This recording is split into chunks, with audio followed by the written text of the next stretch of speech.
Good morning, brothers and sisters. I'm Cedric Airy, card number A141376. I've been a member of the IBEW Local Union 716 for about 18 years now. I started 20 years. I started in 1998, and I'm working out here on the road in California, in between jobs right now. Just lost a job yesterday. But I woke up this morning and noticed that I had received in my mailbox the campaign letter from John Beavers. It's called an open letter from John Beavers to the membership of Local Union 716, and I thought I'd read the letter along with you first thing this morning. So let's get started. It says John Beavers, candidate for business manager, financial secretary, Local Union 716, card number D662399. And of course, there's John's contact information. It says, Dear brothers and sisters, I'm John Beavers, a JATC graduate, a proud inside wireman, and a member in good standing of IBEW Local Union 716 for 39 years.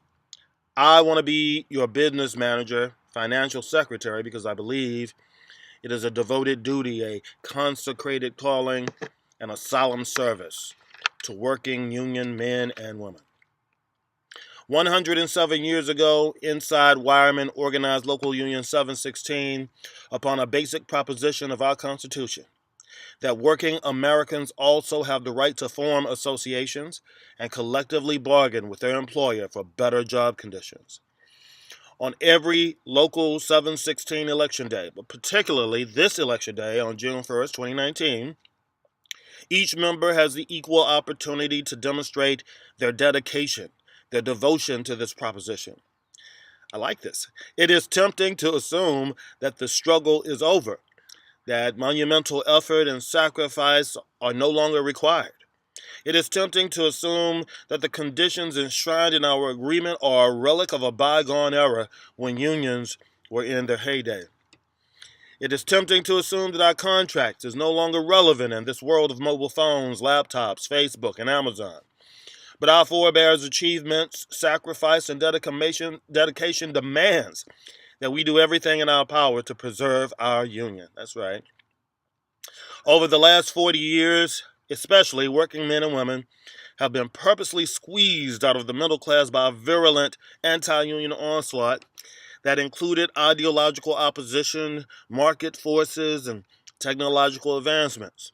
Our union movement has weathered such storms of opposition before, from forces without, who willfully threaten our livelihood and the continued progress of organized labor as a whole, and forces within our union, willing to succumb to apathy, cynicism, and disillusionment.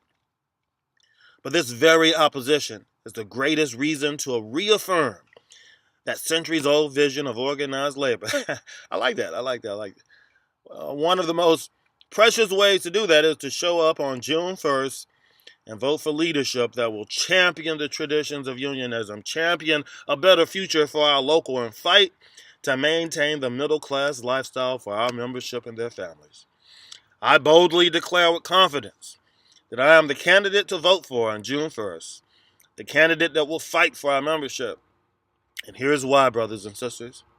I am the only candidate in this race who has repeatedly demonstrated my concern for the well-being of our membership. I stood on the union meeting floor and submitted motions to pay dues electronically and to reimburse members working in the industrial plants for their TWIC cards, and advocated for pension funds to follow traveling brothers and sisters. And I am the only candidate in this race who voted against the apprentice pay cut. That's right. In regards to education, it's time to consider increasing our contribution to our apprenticeship program to meet the demands of the future. We should be building alliances with institutions of higher learning, schools of labor to advance our message, and partner with other groups that are entrusted in fighting for the working man and woman. I'm the candidate to vote for on June 1st because I believe that our local and the membership enough To assist Brother Eason with his first successful contract negotiation, which did not go to CIR, I've represented IBEW 716 at the in-run field bid process and favorably defended the decertification attempts by companies trying to get rid of the union. These achievements were made possible through the guidance of negotiation schools, Cornell University, Harvard University, IBEW Research Department, and local, state, and national labor affiliations. And I am the founder of the HEWMC, which is the Houston chapter of the Electrical Workers Minority Caucus.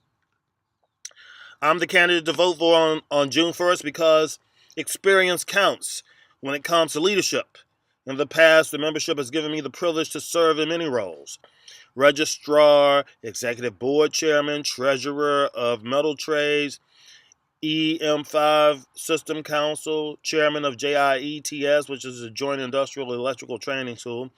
I've represented the Brotherhood as a delegate for the National Democratic Convention, IBEW National Conventions, local labor advisory board for a councilman of Houston, Galveston Area Council, that's Metro Houston Port Authority, and local congressional hearings for labor, building trades, and a delegate to the AFL-CIO memberships in many citywide political and labor organizations. Of course, a truly dedicated business manager should make jobs the first priority.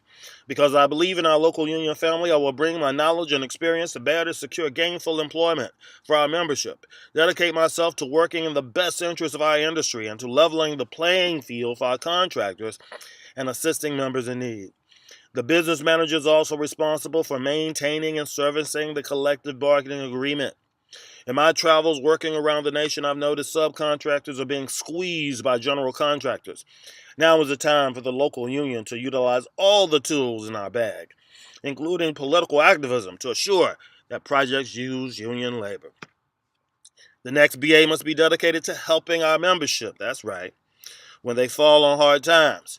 The next BA should see to it that assistance is provided for members with long-term disability and make its assistance available to all members equally, not to just a select few.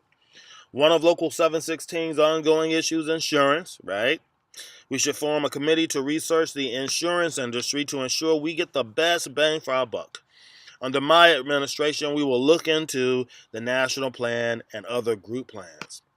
I'm the candidate to vote for on June 1st because I've consistently demonstrated over the years that I believe our members are the most precious resource of Local 716.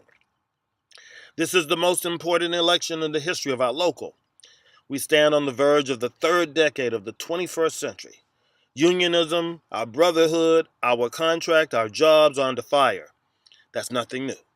But these unique times require we choose a leader who has proven his dedication and devotion to serving the best interests of Local 716 membership.